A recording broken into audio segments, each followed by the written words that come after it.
الحمد لله رب العالمين والصلاة والسلام على سيد الأنبياء والمرسلين وعلى آله وأصحابه أجمعين أما بعد فأعوذ بالله من الشيطان الرجيم بسم الله الرحمن الرحيم ولله ملك السماوات والأرض والله على كل شيء قدير إن في خلق السماوات والأرض واختلاف الليل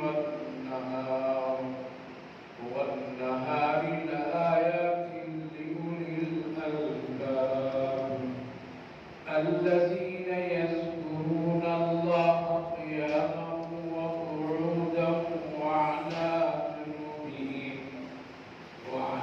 جنوبهم ويتفكرون في خلق السماوات والأرض ربنا ما خلقت هذا باطلا سبحانك فقنا عذاب النار ربنا إنك من تدخل النار فقد أخزيته وما للظالمين من أنصار صدق الله العظيم ولله ملك السماوات والأرض اللہ ہی کے لیے زمین و آسمان کی بادشاہت اور اللہ ہر چیز پر پوری قدرت رکھنے والا ہے ان فی خلق السماوات والارض بے شک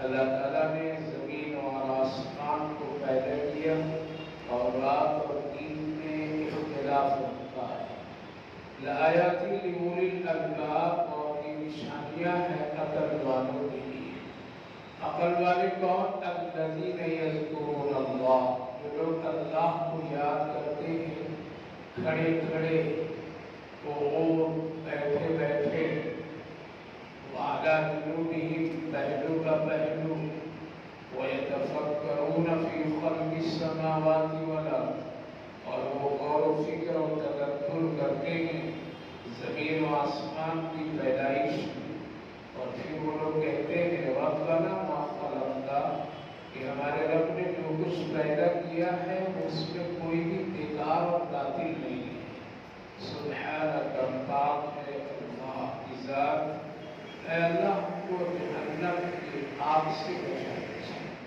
بھائیو بزرگوں اب آپ جس دنیا میں رہتے ہیں اس دنیا کا مالک کوئی اور ہے اور وہ اللہ ہے اسی نے اس زمین اور آسمان کو پیدا کیا اسی کی بادشاہت ہے کسی اور کی قرآن کریم کی ایک سورت تبارک الذی بیدہ الملک وہو علی کل شیء بابرکت ہے اللہ کی ذات جس کے قبضے میں بادشاہت ہے ایک اللہ فرمایا قل اللہم مالک الملک تؤتی الملک من تشاء وتنزع الملک ممن تشاء اللہ تعالیٰ بادشاہوں کا بادشاہ ہے وہی جس کو چاہتا ہے بادشاہ بناتا ہے وہ چاہتا ہے تو اتار بھی دیتا ہے یہ زمین آسمان کو جو ہم اور آپ دیکھ رہے ہیں اس کے پیچھے اور اس کے درمیان جو چیزیں ہیں اس کا مالک کون ہے اللہ ہے انسان کو اللہ نے بطور امانت کی اس دنیا میں رہنے سہنے پرکھنے کا ذمہ داری دی ہے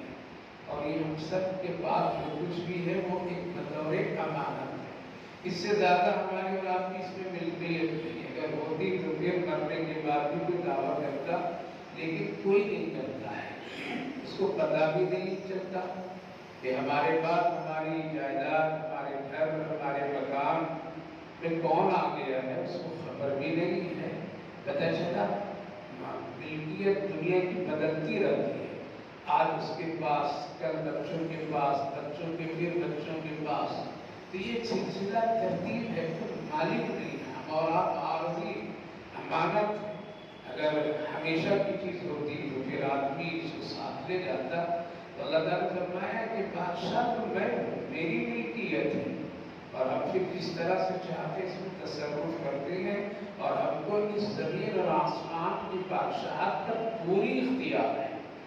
ہم جب جیسے چاہیں اس کو کم و بیش کر سکتے ہیں۔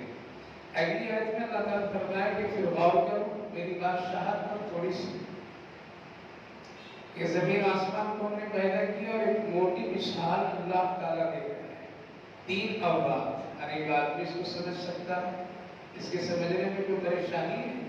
ان پڑھ بھی جانتا ہے کہ یہ 3 ہے، ان پڑھ بھی جانتا ہے کہ رات ہے، رات آتی ہے تو سمجھ جاتے ہیں، 3 آتا ہے تو ہم اور آپ سمجھ جاتے ہیں۔ ہر چھوٹا بڑا امیر غریب سب جانتے ہیں کہ اس وقت رات ہے، اجالا آ گیا تو سب جانتے ہیں کہ یہ دن ہے، لیکن اس کے لانے اور لے جانے میں اس کی طاقت اور بادشاہت اللہ کی، وہ جب چاہتا ہے سو لے جاتا ہے، کوئی دنیا کی طاقت روک نہیں سکتی۔ پوری انسان مل کر کے رات کو لمبی کر دینا چاہیں تو نہیں کر سکتا، کر سکتا ہے کہ نہیں آج بڑی خوشی کی جشن کی رات ہے لہذا تھوڑی سی ہم لوگ اپنی مرضی کے مطابق لمبی کر دیں، سورج کو نکلنے سے روک دیں، کوئی نہیں، ٹائم پتہ چلا کہ یہ اللہ کی ملکیت ہے۔ دین کو کوئی روک نہیں سکتا ہے، یہ اللہ کی ملکیت ہے۔ پھر جب اللہ چاہتا ہے اس میں گھٹاتا بڑھاتا ہے، بڑھاتا ہے، کبھی رات لمبی ہوتی، کبھی رات چھوٹی ہوتی، کبھی دن بڑا ہوتا ہے، کبھی رات دن چھوٹا ہو جاتا ہے۔ یہ چھوٹا بڑا اور یہ گھٹانا بڑھانا یہ کون کرتا ہے؟ دنیا کی کوئی حکومت کبھی دیکھا کہ پارلیمنٹ میں کوئی بحث چلا ہو اس پر کہ بھائی ایسا کرو کہ 6 مہینے کی رات کو لمبی کر دیں گے، ہم سب مل کر کے اس کے لیے اتنا بڑا بجٹ تیار کرو، دین کو ذرا ہم لوگ چھوٹا کر دیں گے، اس کے لیے اتنا بجٹ کروڑوں اربوں، کبھی بھی بچ نہیں۔ کیوں؟ اس لیے کہ اس میں کسی کا طاقت اور تصرف کرنے کا حق ہی نہیں ہے۔ پتہ چلا کہ اللہ بادشاہ ہے، کون ہے؟ اللہ بادشاہ، اللہ مالک ہے کہ جب چاہتا ہے دین کو بڑھا دیتا ہے، جب چاہتا ہے دین کو روک دیتا ہے، جب چاہتا ہے وہ کبھی کبھی ڈوبتے ہوئے سورج کو بھی نکال دیتا ہے اور کبھی کبھی ڈوبنے والے سورج کو روک بھی دیتا ہے، کبھی چمکتے ہوئے سورج کی روشنی کو دھندلا کر دیتا ہے۔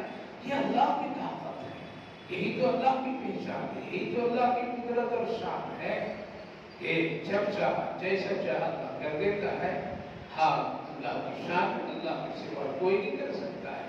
نبی کریم علیہ السلام ایک مرتبہ صحابہ کے ساتھ ایک سفر پر تھے، آپ صلی اللہ علیہ وسلم نے فرمایا کہ تھوڑی دیر رک جاؤ، یہاں آرام کر لو۔ لوگ رک گئے اور آپ حضرت علی کو اپنے پاس بلائیں اور ایک درخت کے سائے میں آپ کیا ہو آرام آپ بھی کرنے لگے۔ حضرت علی رضی اللہ عنہ کہنے لگے یا رسول اللہ میرے ران پر آپ سر رکھ دیجیے تاکہ آپ آرام سے سوئیں، میں بیدار رہتا ہوں۔ اللہ کے رسول صلی اللہ علیہ وسلم حضرت علی رضی اللہ عنہ کے ران پر سر رکھ کر کہ آپ بھی سو گئے۔ حضرت علی بھی تھکے ہوئے تھے لہذا تھوڑی دیر کے بعد ان کو بھی نیند آ گئی اور آپ نے فرمایا علی دیکھو عصر کا وقت جب ہو جائے اور عصر کا وقت بالکل ہو جائے تو سب ہم کو بھی اور سب کو بھی بیداری دے، ایک ذمہ داری دے کر کے تھے اللہ کے رسول۔ لیکن حضرت علی رضی اللہ عنہ بھی سو گئے اور حالات ایسے ہوئے کہ بالکل سورج غروب کے قریب پہنچ گیا، حضرت علی کی آنکھ کھلی، آپ جلدی سے گھبراتے ہوئے اللہ کے رسول صلی اللہ علیہ وسلم، حالانکہ اللہ کے رسول صلی اللہ علیہ وسلم سوتے تھے لیکن ہمارے اور آپ کی طرح نہیں سوتے تھے، لیکن اللہ کو کرنا تھا، دکھانا تھا، ایک معجزہ اپنے رسول کے ہاتھوں سے دکھانا تھا۔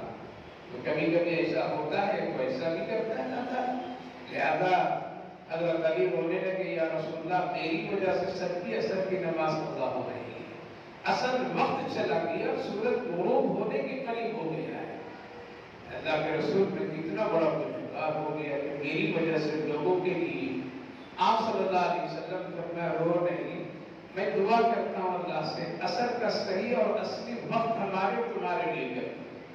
حضرت جبریل علیہ السلام تشریف لائے، کہا کہ رسول اللہ آپ سورج کو اشارہ کیجئے، جہاں تک آپ لا سکتے ہیں اس کو کھینچ کر کے شہادت کی انگلی سے لائیے، جہاں آپ روک دیں گے وہاں سورج کیا ہوگا؟ روک جائے گا۔ آپ اپنی شہادت کی انگلی سے اشارہ کرتے آئے اور ایک جگہ روک دیے، وہ اثر کا اصلی وقت تھا، صحیح وقت، اور آپ سب نماز پڑھیں، پھر آپ کو حکم ہوا کہ آپ اشارہ کر دیجیے تو سورج چلا جائے گا اپنی جگہ پر۔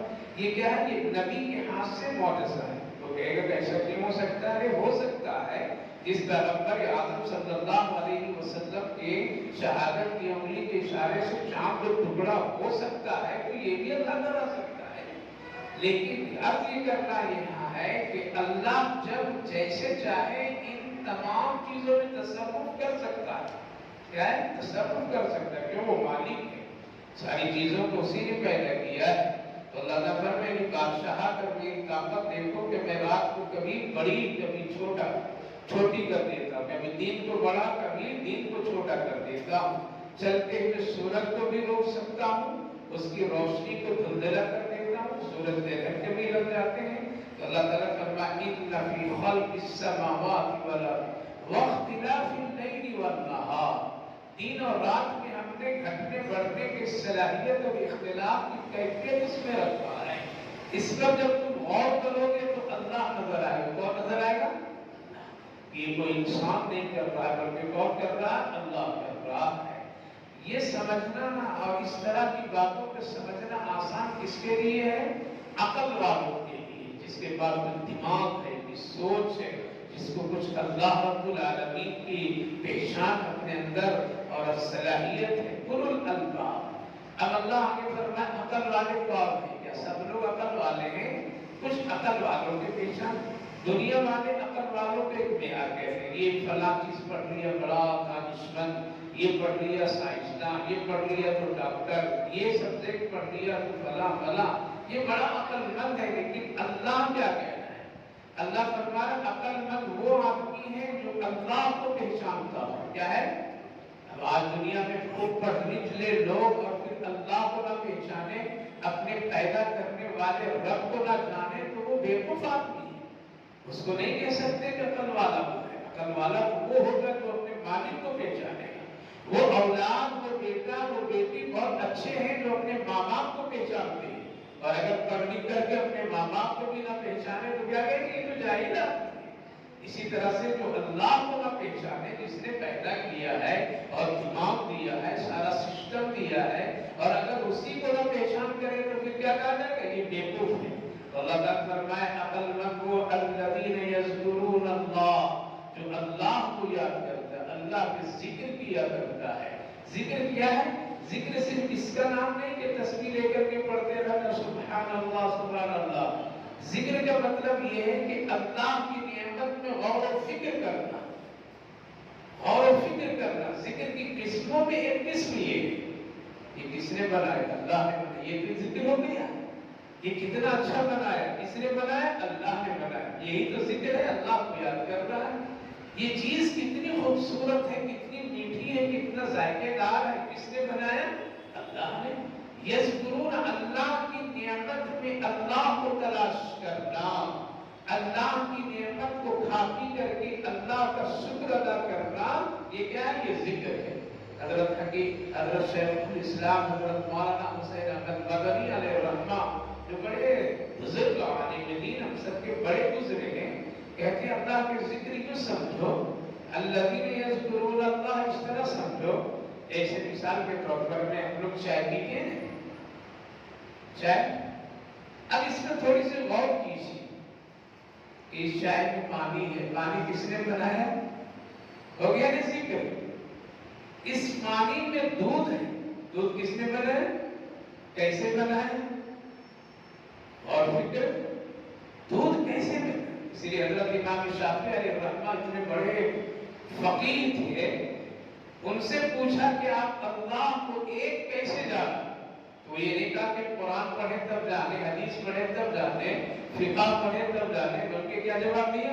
میں کالی بھینس اور کالی گائے سے ایک اللہ کو جانا۔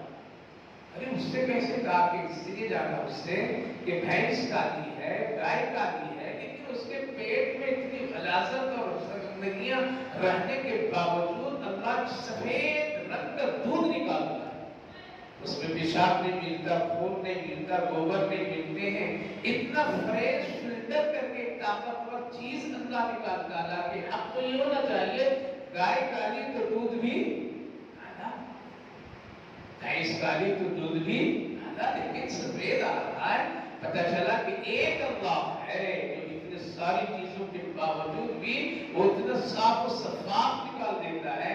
اس میں نہ گوبر ملتا ہے، نہ خون کا لوتھڑا ملتا ہے، نہ اس میں پیشاب ملتا ہے، نہ اس میں کوئی گندگیاں آتی ہے، نہ اس کا رنگ صحت کے اعتبار سے نہیں ہے، سفید تو ایک اللہ۔ یہ ہے ذکر۔ حضرت فرماتے ہیں اب غور کرو کہ اس میں دودھ ہے تو دودھ کس نے بنایا؟ یہ ذکر ہے۔ اب اس میں شکر ہے، شکر کس نے بنایا؟ اللہ بنایا۔ کہاں بنایا؟ گنا مٹی میں ڈالا ہے اور وہاں سے اللہ اس میں مٹھاس ڈالا ہے، اسی سے ساری مٹھائیاں تیار ہوئی ہے۔ ہماری چائے میں بھی جو مٹھاس کی لذت ہے وہ اسی گنے کی کیفیت سے جو اللہ اس مٹی سے پیدا کرتا ہے۔ ذکر ہو گیا ہے۔ اس میں ایک رنگ ہے، کیا ہے؟ چائے کی پتی۔ دیکھیے پتیاں ہری بھری ہوتی ہے لیکن اس کا رنگ کیسے بدل جاتا ہے۔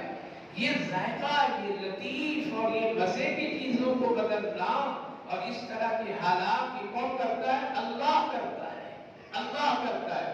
ایک پیالی میں ذکر ہو گئے نہیں ہو گئے؟ اسی کو کہتے ہیں کہ جب کوئی اللہ کو یاد کرنا چاہے تو کوئی مشکل نہیں ہے، اور اگر نہ یاد کرنا چاہے تو بسم اللہ پڑھنا بھی مشکل ہے۔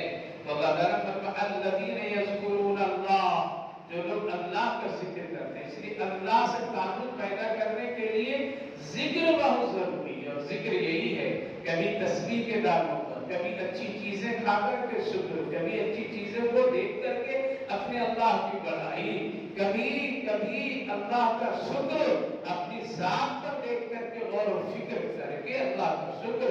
تو ذکر سے قلب مطمئن ہوتا ہے، ذکر سے اللہ سے دوستی ہوتی ہے، ذکر اللہ سے اللہ سے رشتہ مضبوط ہوتا ہے، اور جو آدمی ذکر کرنا چھوڑ دیتا ہے اس کے اللہ سے تعلق بھی کیا ہوتے ہیں؟ ختم ہو جاتے ہیں۔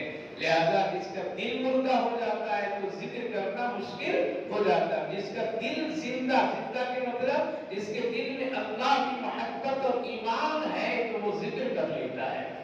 ہمارے بزرگوں نے ایک قصہ لکھا ہے کہ ایک بڑے میاں صاحب اللہ والا تھا، ایک آدمی تھا، اپنی بچی 8 سالہ بچی کو لے کر کے مچھلیاں پکڑنے کے لیے گیا دریا۔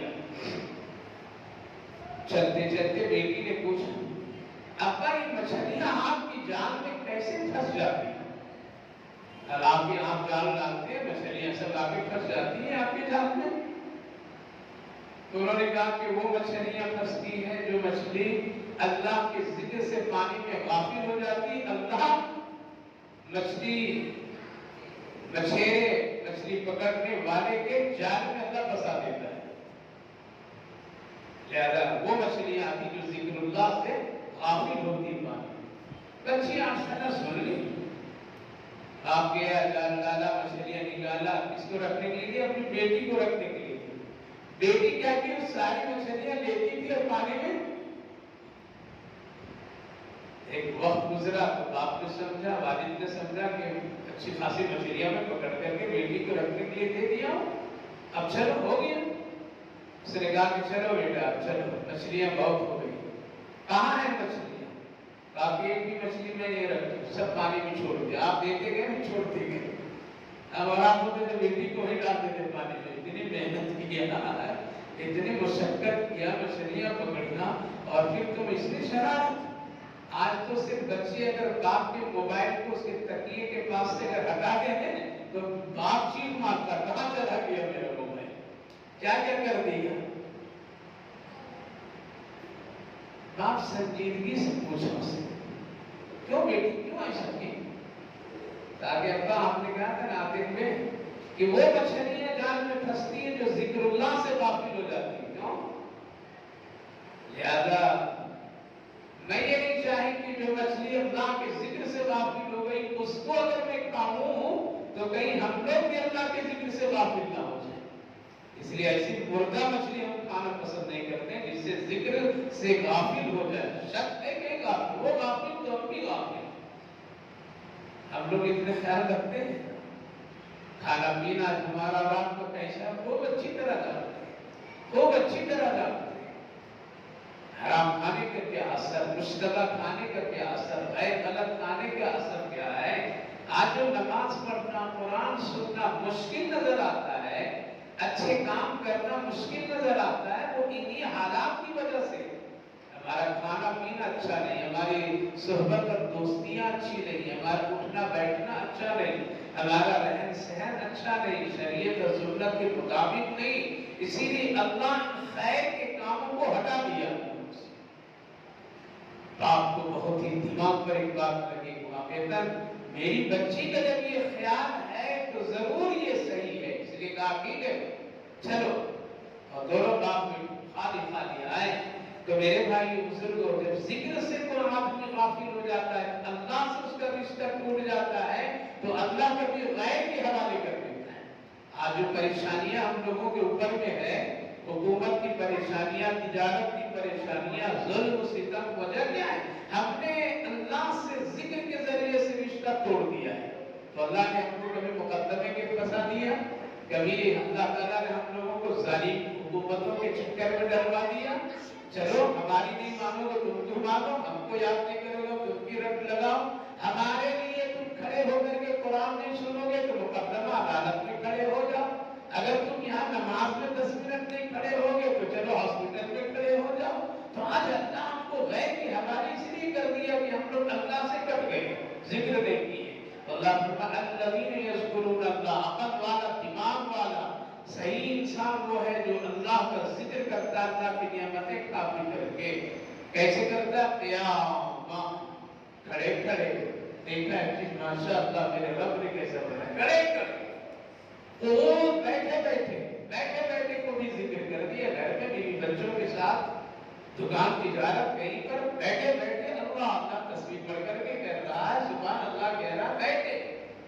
تیسرا وعلیٰ جنوب ہی، سونے کی حالت، انسان کی 3 حالت ہے۔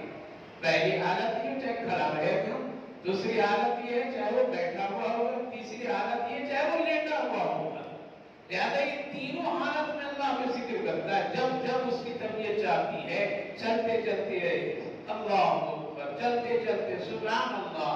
دیکھتے ہیں کبھی اگر توفیق مل جائے، اور ہم لوگ دیکھتے ہیں کہ جو کبھی کبھی سڑکوں پر، سعودی عرب اور دوسرے ملکوں میں جب جاتے ہیں تو سڑکوں کے کنارے لکھا رہتا ہے افضل ذکر لا الہ الا اللہ۔